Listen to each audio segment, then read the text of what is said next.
김철용 선교사님 나오셔서 현재적인 믿음이라는 제목으로 하나님 말씀 전해 주시겠습니다. 큰 은혜 시간 될 줄 믿습니다. 나오실 때 큰 환영의 박수, 축복의 박수로 우리 맞이하겠습니다.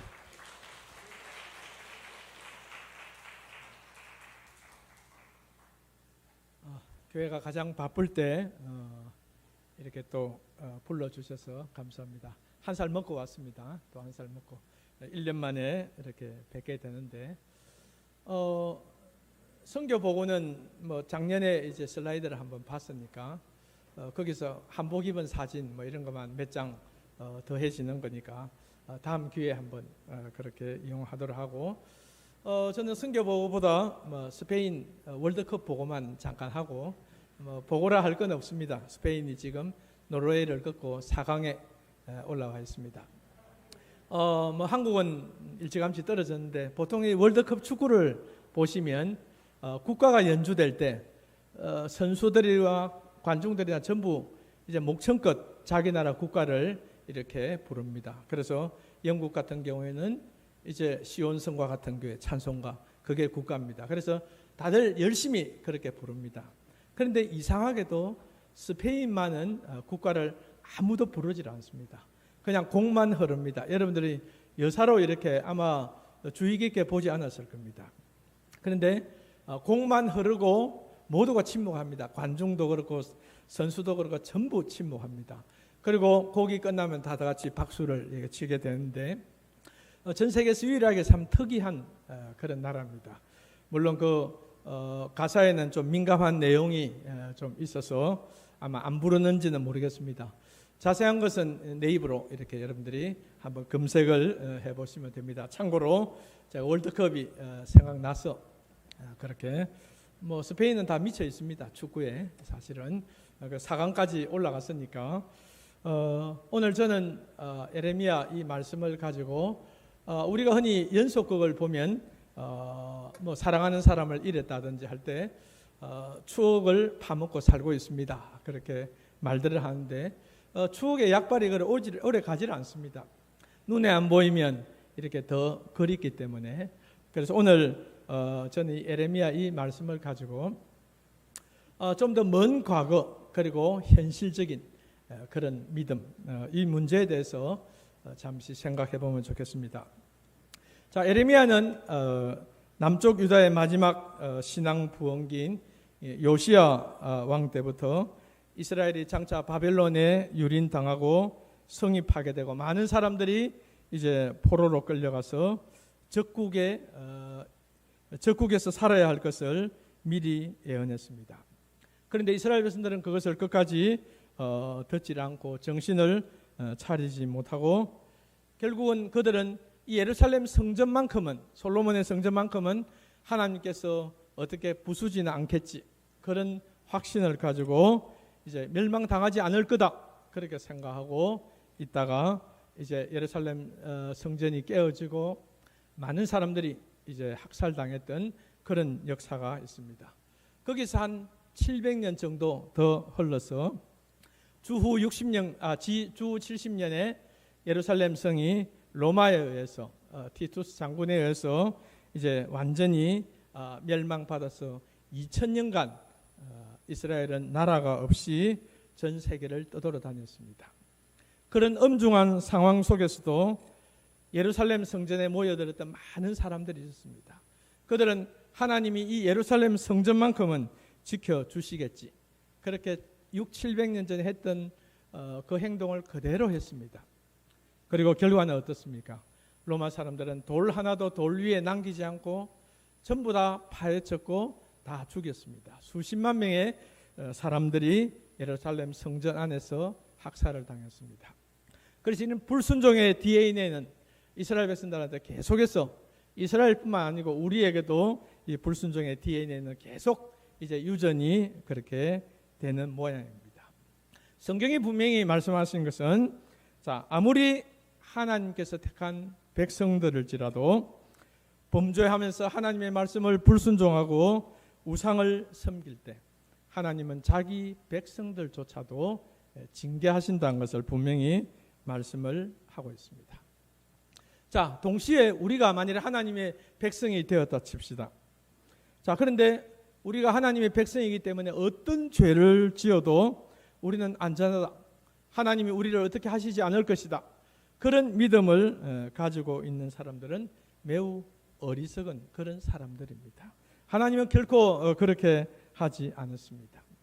자, 이런 맹목적인 신앙을 우리가 가지고 있다면 회개가 들어갈 틈이 없습니다.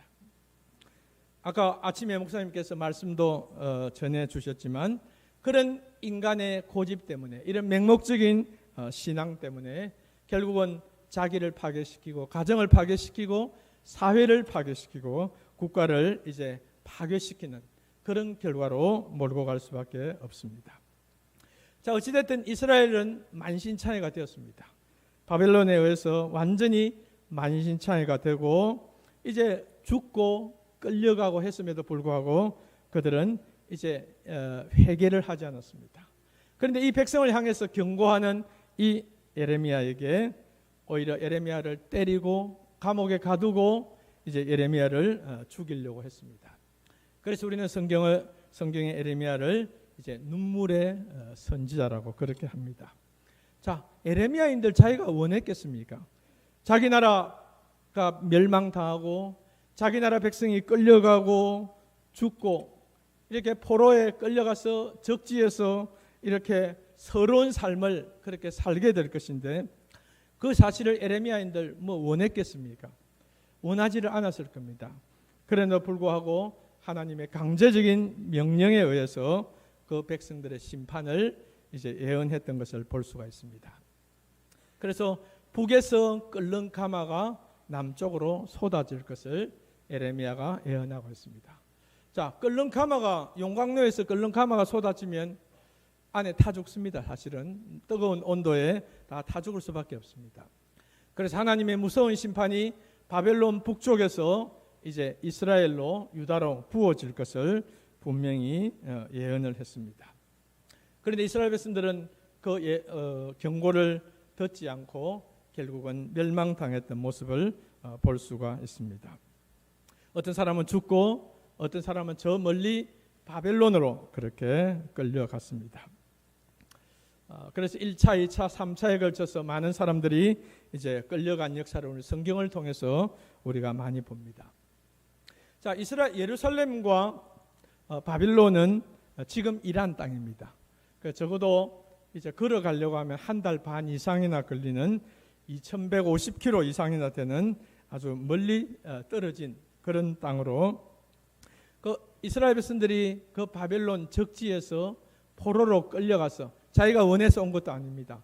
포로로 끌려가서 그들이 거기서 살면서 정말 매일매일 얼마나 억울하고 서럽고 이런 말할 수 없는 그런 고통의 삶을 살았겠습니까? 그래서 그 당시에 포로 생활에 대한 기록은 성경에 많이는 없습니다.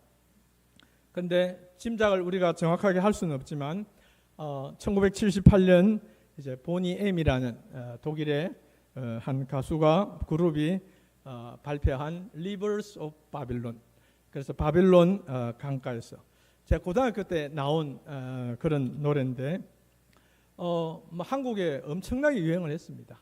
한 1, 20년간 계속 유행을, 이거 모르는 분은 아무도 아마 없을 겁니다. 그래서 젊은 분들도 이 곡은 많이 아마 알 겁니다.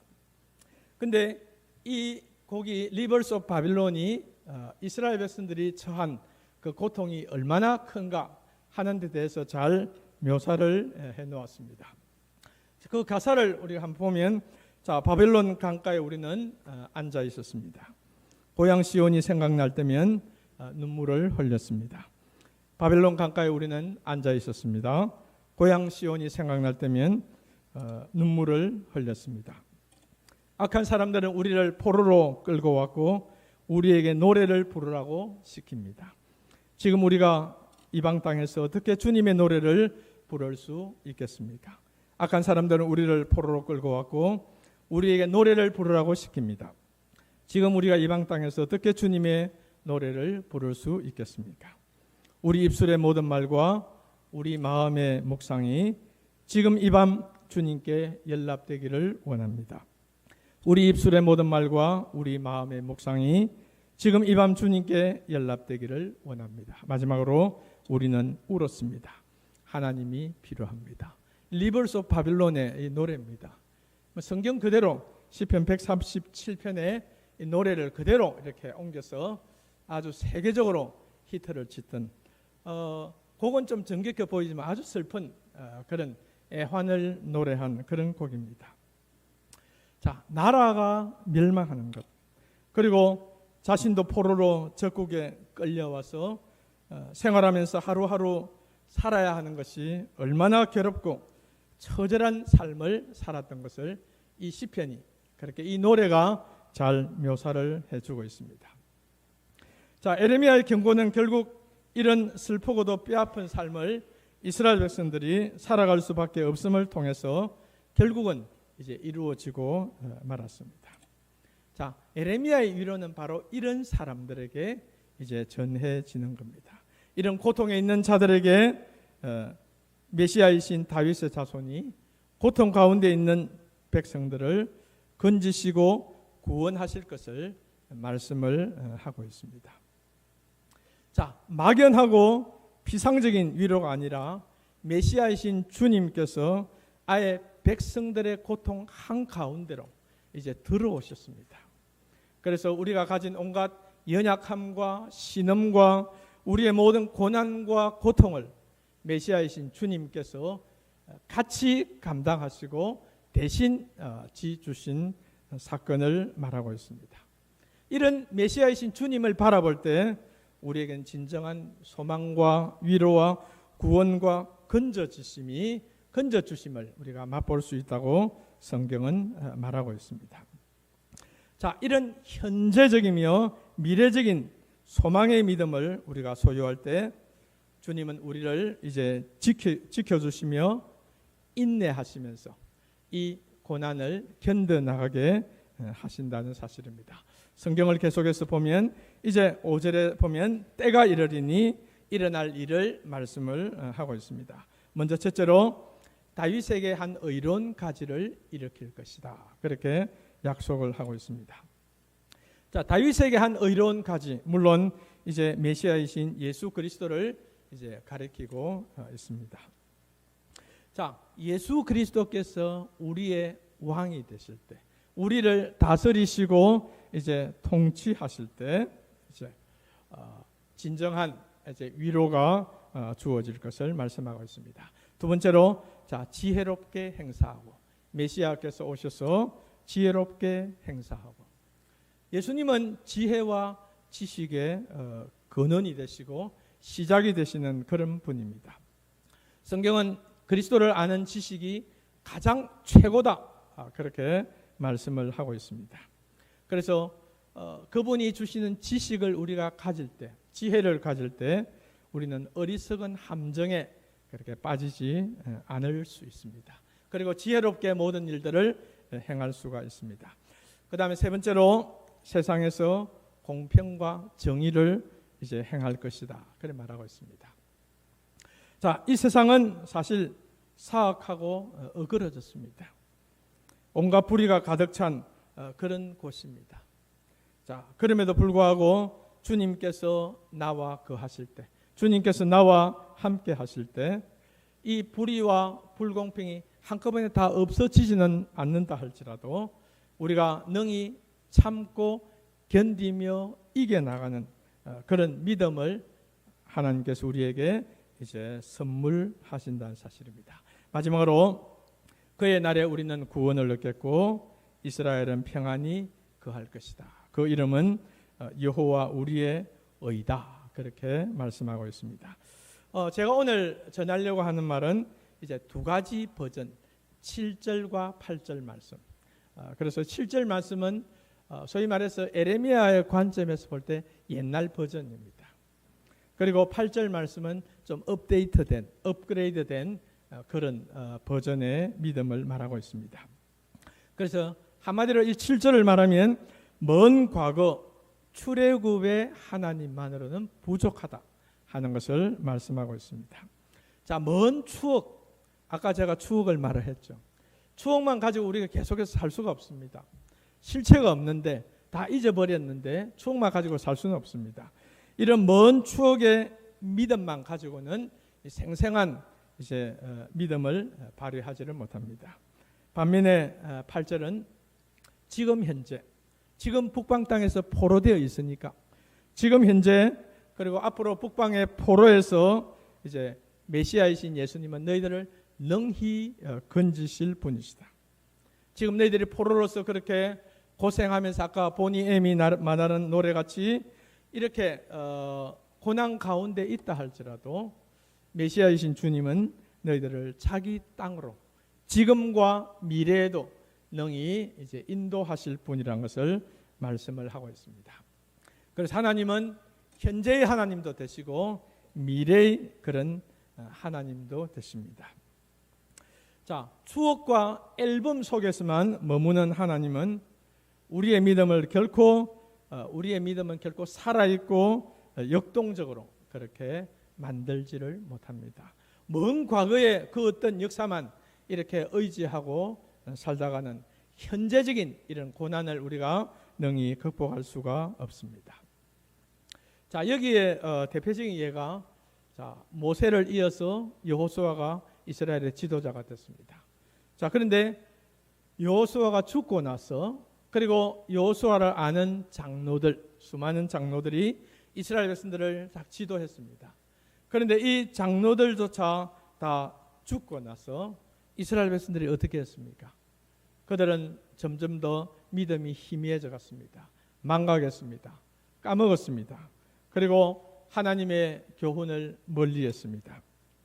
대신 이방의 많은 나라의 우상들을 가져와서 이제 그것을 섬기며 아까 목사님 설교하셨듯이 자기 멋대로 그렇게 살아가는 삶을 통해서 이스라엘은 점점 더 타락해 갔던 모습을 볼 수가 있습니다.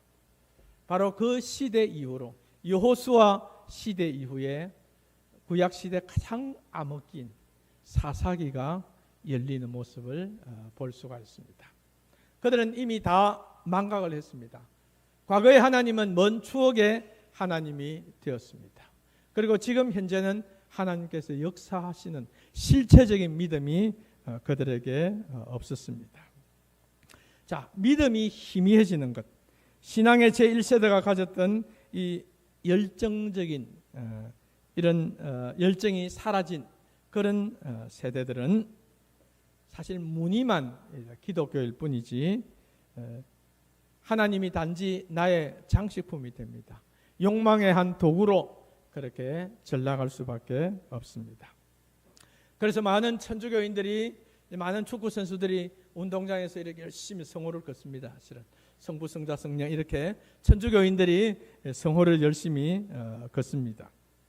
그러나 생활에는 아무런 이제 믿음의 흔적도 없는, 변화가 없는 그런 형식상 신자로서는 구원하시는 여호와를 사실상 망각하고 사는 형식적인 이제 삶을 살 수밖에 없습니다. 우리도 마찬가지입니다. 우리가 열심히 기독교인, 집사님, 그리고 권사님, 장로님, 저 같은 사람, 목사님이라 이렇게 부르기는 합니다. 이 사회에서 많은 사람들이 그렇게 불러주고 존경을 합니다. 그러나 사실상 따지고 보면 경건의 모양만 있지 경건의 능력은 점점 더 잃어가는 우리의 모습을 우리가 봅니다. 천주교인이나 우리나 사실은 비슷한 모습을 우리가 가지고 있습니다. 자, 7절이 말하는 추억의 하나님, 먼 과거의 하나님, 과거에 출애굽할 때 하나님께서 인도하셨지, 홍해를 가르셨지 하는 그 옛날 사건만 그렇게 기억할 때, 우리 부모님이 신앙생활 열심히 하셨지, 우리 할아버지가 어떻게 하셨지, 그것만으로는 실제적인 역동적인 신앙을 우리가 가질 수가 없습니다.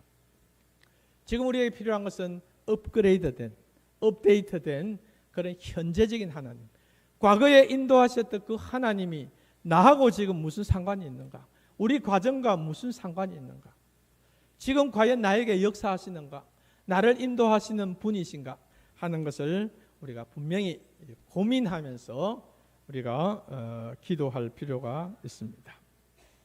오늘 에레미야가 약속한 것은 먼 과거의 하나님이 아니라 너희들이 그렇게 서러운 가운데 있을 때 하나님은 실제적으로 적국에서 본국으로 너희들을 다시 돌아오게 하실, 회복하게 하실 하나님이시라는 것을 분명히 말씀을 하고 있습니다.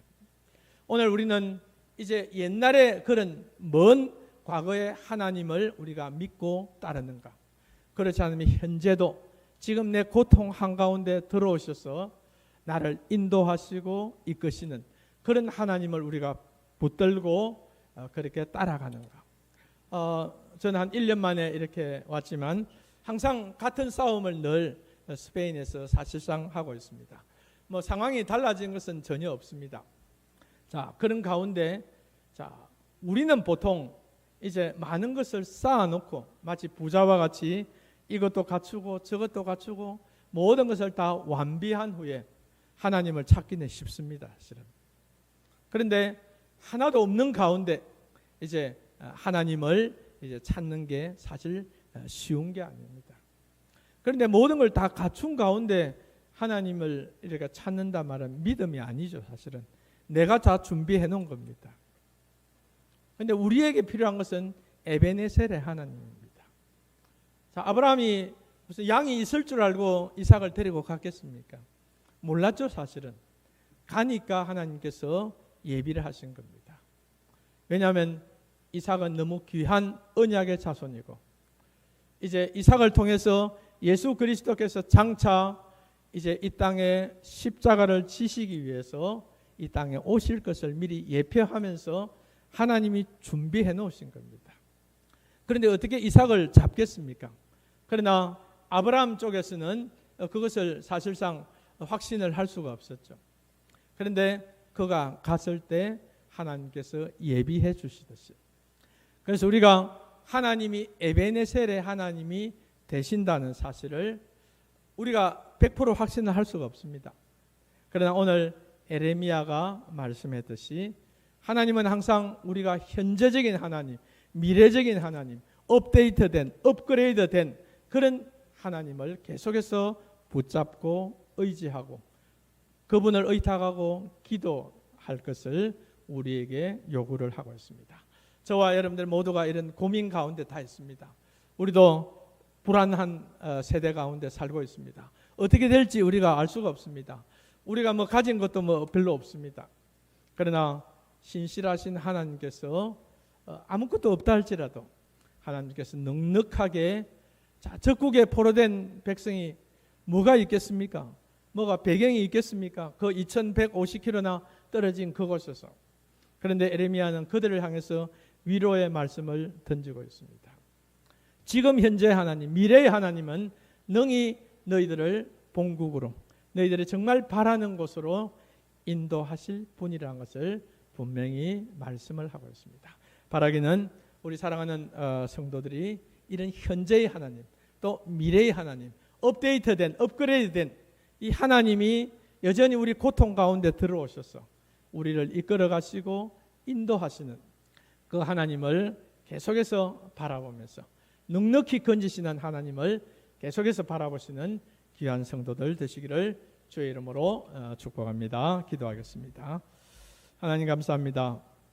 오늘도 고통당하는 백성을 향해서 에레미야가 위로할 때 먼 과거의 하나님이 아니라 하나님은 지금도 역사하시며 앞으로도 건지실 분이심을 분명히 약속하셨습니다.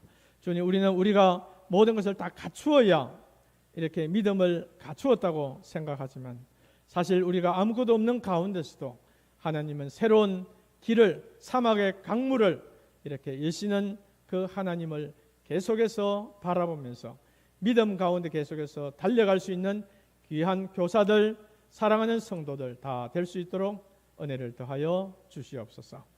귀한 목사님, 또 장로님, 권사님, 사랑하는 집사님들, 사랑하는 모든 성도들 하나님께서 기억하셔서 사랑하는 명신교회 모든 믿음의 가족들이 참으로 함께 하시고 우리의 고통 가운데 들어오신 이 주님을 믿고 의지하며 계속해서 주님을 바라보는 귀한 성도들 될 수 있도록 인도하여 주시옵소서.